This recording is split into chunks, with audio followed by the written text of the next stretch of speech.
Lição 1, 24 a 30 de setembro. Rebelião em um universo perfeito. Veja como você caiu, ó estrela da manhã, filho da alva.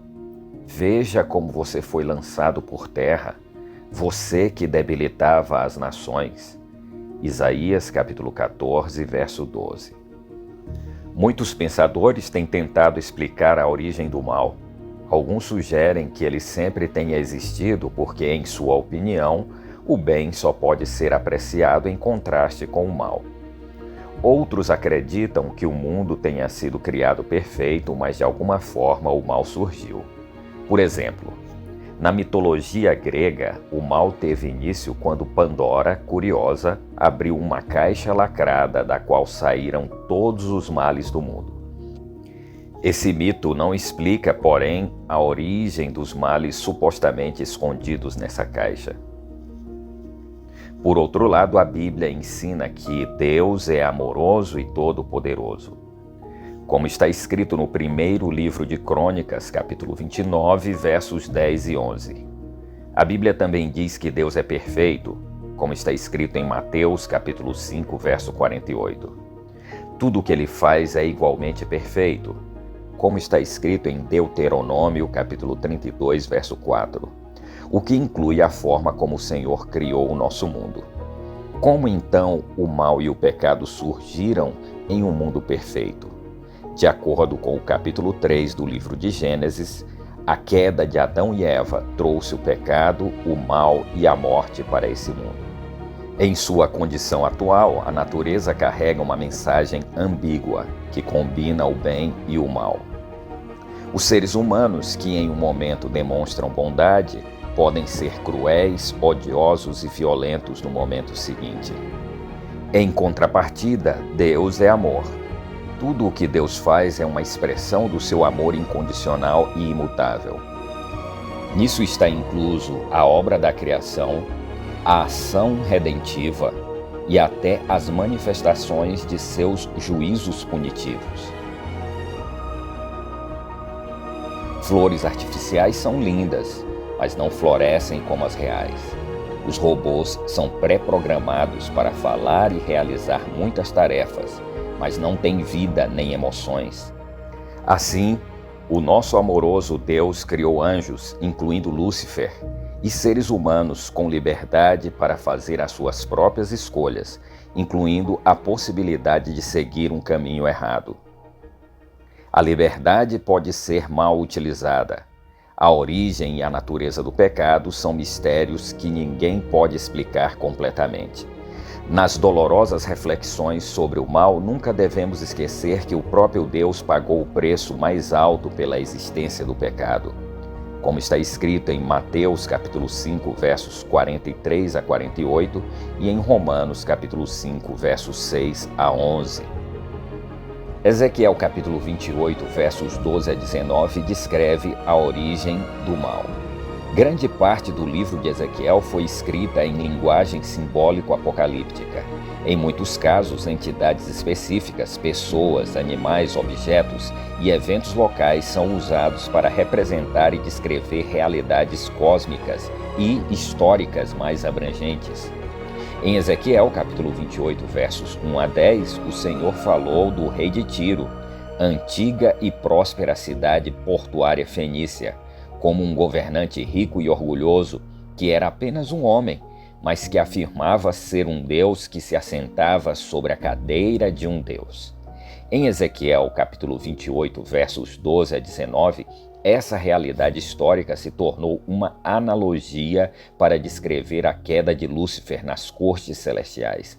Assim, o rei de Tiro, um ser humano que vivia no coração dos mares, passou a representar um querubim que foi ungido e vivia no Éden, jardim de Deus, e no Monte Santo, como está escrito em Ezequiel, capítulo 28, versos 2, 8, 13 e 14. A perfeição de Lúcifer incluía o potencial para o mal, porque, como um ser moral, ele possuía livre-arbítrio. Lúcifer se corrompeu por considerar-se mais importante do que de fato era. Desejou receber mais reconhecimento do que merecia. O pecado é algo misterioso e inexplicável. Não havia razão para a sua existência.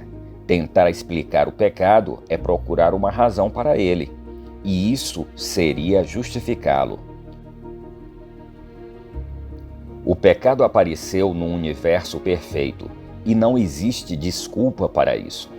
Veja Ellen G. White, A Verdade sobre os Anjos, página 30. Nas Escrituras existem dois grandes temas ou assuntos predominantes que competem entre si. Um é o tema de Salém, Monte Sião, Jerusalém e a Nova Jerusalém, que representa o reino de Deus.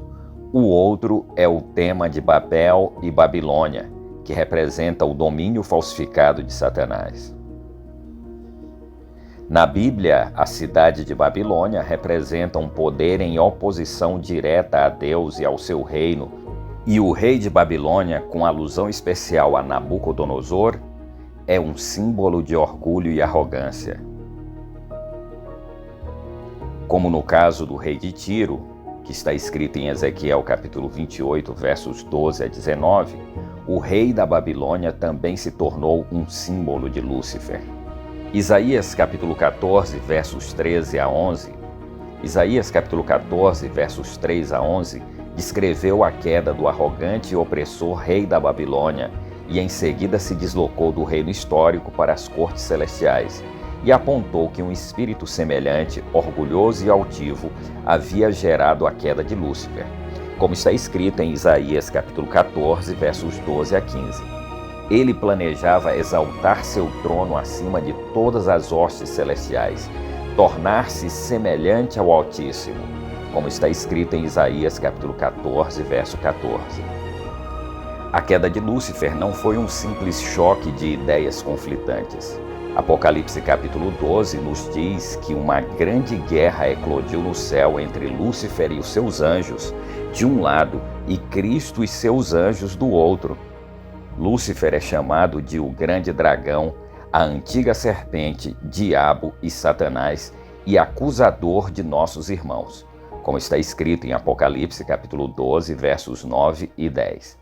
Cristo é referido como Miguel, como está escrito em Apocalipse capítulo 12, verso 7, que significa quem é como Deus.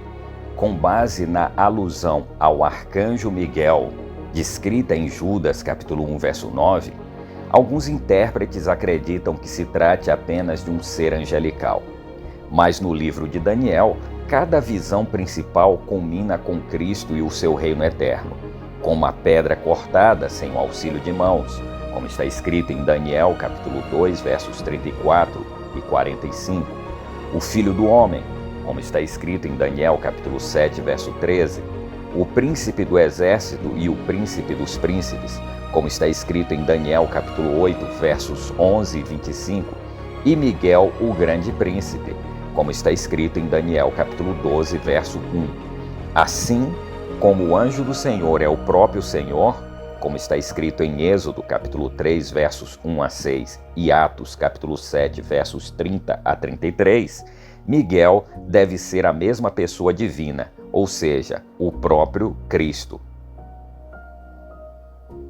Em sua grande misericórdia, Deus suportou Satanás por muito tempo. Ele não foi imediatamente expulso de sua posição elevada ao alimentar o espírito de descontentamento, nem mesmo quando começou a apresentar suas falsas alegações diante dos anjos fiéis. Permaneceu ainda por muito tempo no céu. Várias vezes lhe foi oferecido o perdão sob a condição de que se arrependesse e se submetesse. Leia O Grande Conflito, páginas 414 e 415. Nós não sabemos quanto tempo durou essa guerra nos domínios celestiais. Independentemente de sua intensidade e duração, o aspecto mais importante dessa luta foi que Satanás e os seus anjos não conseguiram sair vitoriosos e não havia mais para eles lugar no céu, como está escrito em Apocalipse capítulo 12, verso 8, e em Lucas capítulo 10, verso 18. O problema foi que eles vieram para a terra. Não havia esperança de salvação para estes que haviam testemunhado e compartilhado da glória inexprimível do céu, tinham visto a terrível majestade de Deus e, em face de toda essa glória, ainda se rebelaram contra ele. Não haveria novas e maravilhosas revelações do exaltado poder de Deus que os pudessem impressionar tão profundamente como aquelas que já haviam testemunhado. Se foram capazes de se rebelar justamente na presença de inexprimível glória, não poderiam ser colocados em nenhuma condição mais favorável para ser provados. Não havia reserva de poder, nem grandes alturas ou profundezas da glória infinita para sobrepujar suas apreensivas dúvidas e murmurantes rebeliões. Sua culpa e castigo deveriam ser proporcionais aos seus exaltados privilégios. Veja Ellen G. White no Deserto da Tentação, páginas 25 e 26. Estudo adicional.